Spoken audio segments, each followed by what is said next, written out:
Bienvenue sur Que devient l'Afrique, l'espace d'analyse où l'on prend le temps de comprendre les enjeux avant de se forger une opinion.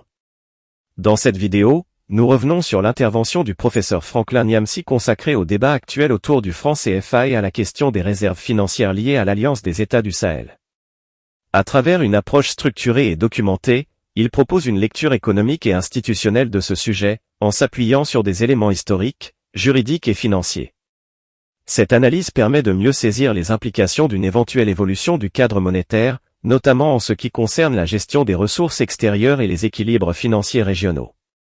L'objectif n'est pas de trancher, mais d'éclairer les mécanismes existants et les options envisageables.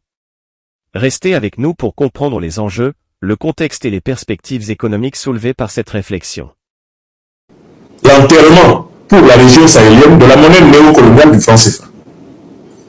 Or, si les dirigeants de l'Alliance des États du Sahel décident de mettre fin au franc CFA, le corollaire de cette décision, c'est que la France doit rendre les réserves de change des 3 pays de l'Alliance des États du Sahel qui sont stockés à la Banque de France et à la Banque centrale des États d'Afrique de l'Ouest, les rendre à la Banque centrale, à la future Banque centrale, des États de l'AES. Or, les néocolonialistes français ne veulent pas rendre. Ils ne veulent pas rendre parce qu'en fait, ce sont des voleurs. Ils ne veulent pas rendre parce qu'en fait, ce sont des braqueurs, comme l'a rappelé le président Poutine. Vous avez vu comment ils se comportent avec les avoirs bancaires de la Russie, les avoirs bancaires du Venezuela. Ils braquent les avoirs des gens. Car en fait, ils sont animés d'une angoisse existentielle qui s'explique par la pauvreté de leur sous-sol. Ils n'ont pas de richesse naturelle. Et par conséquent, depuis plusieurs siècles, c'est une organisation de pillards, une organisation d'agresseurs, une organisation de razzieurs, une organisation de voleurs. Tout leur droit international a pour but de couvrir, de légitimer, d'habiller en quelque sorte ce pillage dont ils vivent. Leurs réserves d'or n'ont pas été constituées simplement par un commerce doux, paisible et gentil, comme le suggérerait le mot de Montesquieu qui disait que ou même d'Adam Smith qui suggérait que le commerce contribue à la paix entre les nations. Non, ce n'est pas le commerce qui contribue à la paix entre les nations qui explique les réserves d'or faramineuses des États-Unis, de la France, de l'Allemagne, de toutes ces puissances négrières coloniales. Non, c'est la prédation, c'est l'impunité, c'est le vol, c'est le braquage, c'est le pillage. Donc ces puissances sont les champions. D'accord? Donc, alors, pourquoi les Ndembe sortent-ils maintenant? Il y a un autre phénomène qui s'est manifesté ces derniers temps. Vous devriez faire attention à ce phénomène. Des juges qui se lèvent et qui disent que le Niger a volé son propre uranium. C'est juste du jamais vu. Le Niger, l'État du Niger, qui est le propriétaire du sous-sol nigérien, a décidé de mettre fin à l'exploitation de son sous-sol par la compagnie minière française Areva, anciennement Orano, anciennement appelé Areva. Des juges français se saisissent de l'affaire pour prétendre que le Niger aurait volé l'uranium. Pourquoi? Parce qu'en vertu d'accords de coopération néocoloniaux, l'uranium du Niger aurait été promis à la France pour 75 ans. Or, en fait, ceux qui ont promis et signé ces accords de coopération néocoloniale au nom du Niger avec la France sont des gens qui ont été imposés à la tête du Niger par la France. C'est le colonialisme et le néocolonialisme français qui a imposé à la tête des pays africains des valets qui ont signé en échange des accords de coopération, des accords de défense uniques, permettant à la France de continuer la colonisation sous couvert d'une indépendance ou de surveillance. Le Niger dit, en tant qu'État qui aspire à la souveraineté totale, nous ne pouvons pas continuer à reconnaître comme valables des accords qui ont été signés par les valets du colonialisme et du néocolonialisme français. Parce qu'en fait, ces accords n'ont pas été signés par des représentants du peuple nigérien, mais par des sous-préfets français. Et donc, ces accords ne sont pas légitimes, puisqu'ils ne sont pas l'expression de notre souveraineté. Donc, il faut que vous compreniez que c'est une France qui ne veut pas rembourser, une France qui ne veut pas payer, une France qui ne veut pas rendre à l'Afrique ses avoirs. C'est elle qui est maintenant en communication.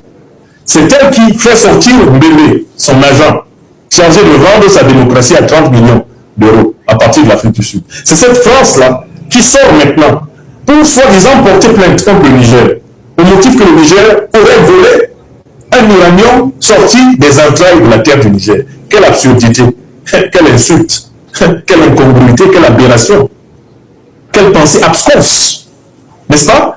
Donc on sort tous ces gens-là maintenant pour essayer de présenter les dirigeants africains comme les spécialistes de la prédation et de l'impunité. Alors que la prédation et l'impunité des dirigeants africains sont des succédanés de la prédation négrière, coloniale, néocolonialiste et impérialiste, dont ces dirigeants sont les héritiers directs. Faites la liste des grands dictateurs africains, vous vous rendrez compte que ces dictateurs ont toujours eu derrière eux une grande puissance occidentale, au moins une, si ce n'est la totalité d'entre elles. La réflexion portée par Franklin Nyamsi autour de l'évolution du cadre monétaire au sein de l'Alliance des États du Sahel s'inscrit dans un moment charnière de l'histoire économique africaine. Elle ne se limite pas à une question technique de politique monétaire, mais ouvre un espace de réflexion plus large sur la structuration financière, la souveraineté économique et la continuité institutionnelle des États concernés. Dans un contexte mondial marqué par la recomposition des équilibres économiques et par une attention accrue portée à la gouvernance financière, cette prise de parole invite à examiner avec méthode les mécanismes existants et les perspectives d'évolution possibles. Dès les premières minutes de son intervention, Franklin Nyamsi adopte une approche analytique qui s'éloigne des registres émotionnels pour privilégier une lecture structurée des enjeux. Il rappelle que toute discussion sur une transition monétaire suppose un préalable essentiel, la compréhension précise du fonctionnement actuel du système concerné, en particulier la gestion des réserves extérieures. Ces réserves, constituées au fil des décennies dans un cadre de coopération monétaire spécifique, représentent à ses yeux un élément central de toute réflexion future, car elles conditionnent la crédibilité financière, la stabilité macroéconomique et la capacité d'action des États. L'orateur souligne que l'enjeu ne réside pas uniquement dans la création ou l'adoption d'un nouvel instrument monétaire, mais dans la capacité des institutions régionales à assurer une continuité juridique et financière. Il évoque ainsi la nécessité d'une clarification méthodique du statut des actifs existants, afin qu'ils puissent, le cas échéant, être intégrés dans une future architecture monétaire propre à l'AES. Cette démarche, selon lui, relève d'un impératif de gouvernance et de prévisibilité, deux critères essentiels dans l'évaluation des systèmes économiques par les partenaires internationaux. Dans son analyse, Franklin Nyamsi replace cette réflexion dans une perspective historique plus large. Il rappelle que les accords monétaires et financiers ne sont jamais neutres, ils sont le produit de contextes politiques, économiques et géostratégiques précis. Comprendre leur genèse permet d'en mesurer la portée, mais aussi d'identifier les marges d'adaptation possibles. Cette approche historique ne vise pas à porter un jugement, mais à éclairer les choix actuels à la lumière des trajectoires passées. L'intervention met également en évidence le rôle central du droit économique international. Franklin Nyamsi insiste sur le fait que toute évolution monétaire doit s'inscrire dans un cadre juridique clair, respectant les engagements existants tout en tenant compte des aspirations contemporaines des États. Il évoque ainsi la nécessité de revisiter certains accords à l'aune des orientations économiques actuelles, non pas dans une logique de rupture, mais dans une perspective d'actualisation et d'alignement stratégique. Un autre aspect majeur de son propos concerne la confiance. La confiance entre les États, les institutions financières et les partenaires économiques constitue, selon lui, un pilier fondamental de la stabilité monétaire. Il rappelle que les réserves financières ne sont pas seulement des chiffres inscrits dans des bilans, elles symbolisent un engagement mutuel, une responsabilité partagée et une vision commune de l'avenir.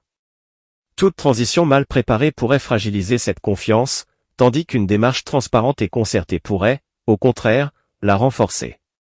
Franklin Nyamsi élargit ensuite son analyse en évoquant des exemples internationaux récents relatifs à la gestion des avoirs publics et à leur traitement dans des contextes de tensions économiques ou diplomatiques.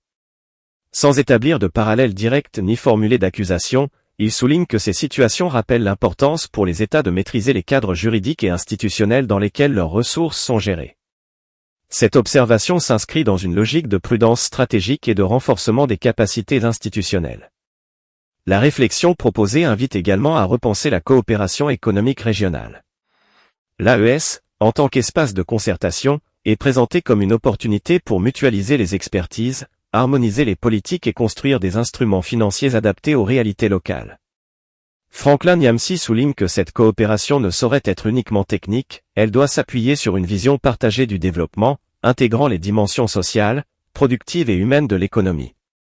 Dans cette perspective, l'analyse met en avant l'importance de l'éducation économique et de la pédagogie publique. Pour que les choix monétaires soient compris et soutenus, ils doivent être expliqués de manière claire et accessible. Franklin Nyamsi insiste sur le rôle des intellectuels, des universitaires et des médias dans la diffusion d'une information équilibrée, permettant aux citoyens de saisir les enjeux sans simplification excessive ni dramatisation. Le propos s'inscrit enfin dans une réflexion constructive sur l'avenir du continent. Loin de toute posture radicale, Franklin Nyamsi invite à envisager la souveraineté économique comme un processus progressif, fondé sur le renforcement des institutions, la diversification des économies et l'intégration régionale. Il rappelle que la stabilité monétaire est un moyen, non une fin en soi, au service du développement, de l'investissement productif et de l'amélioration des conditions de vie. En conclusion, cette intervention se présente comme une invitation à la lucidité et à la responsabilité. Elle encourage les décideurs africains à aborder les questions monétaires avec méthode, mémoire et vision. Elle rappelle que l'histoire économique du continent est faite de défis, mais aussi de capacités d'adaptation et de résilience. À travers une analyse posée et argumentée, Franklin Nyamsi ouvre un espace de réflexion qui dépasse le cadre immédiat du débat pour s'inscrire dans une dynamique de long terme, porteuse d'espoir et de renouveau. Comme le dit un proverbe africain, le fleuve ne boit pas sa propre eau, il irrigue les terres qu'il traverse. Ainsi, les choix économiques d'aujourd'hui, lorsqu'ils sont guidés par la sagesse et la coopération, peuvent nourrir les générations de demain.